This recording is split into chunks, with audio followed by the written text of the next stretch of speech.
Ikaw at ang asawa mo. Ginagawa niyo ba?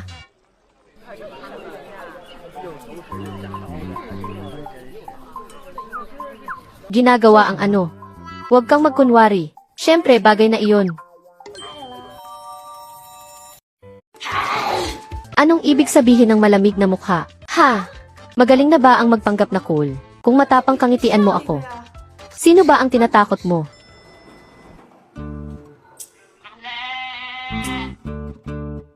Susunduin kita mamaya pagkatapos ng trabaho.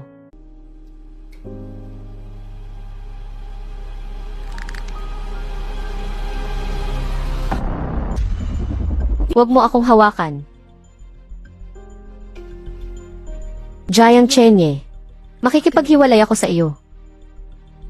Nagpapakahirap ka sa pagtatrabaho. Sa isang taon, pinakamataas na ang ilang daang libo. Mas mabuti pa, maging kasama kita. Bibigyan kita ng 3 milyon kada taon. Ano sa tingin mo? Ikaw?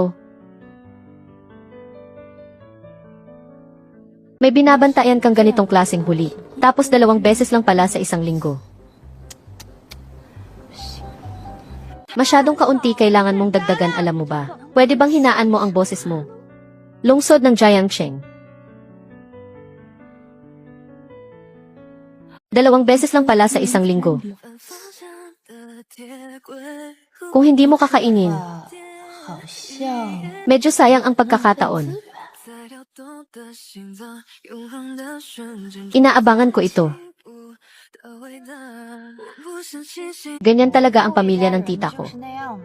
Pasensya na itong kainan ngayon. Noong wala ako, lagi ka nilang ginigipit ng ganito.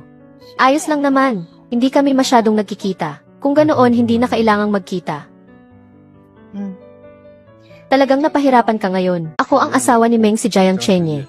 Bakit bigla siyang naging proaktibo? Parang ito, ang unang beses niyang tinawag ang sarili niya na asawa ko. Kumusta ako, si Luyun Sao? Ituring na lang na. Kuya ni Meng. Jiang Chenye, hindi pa ako tapos sa trabaho.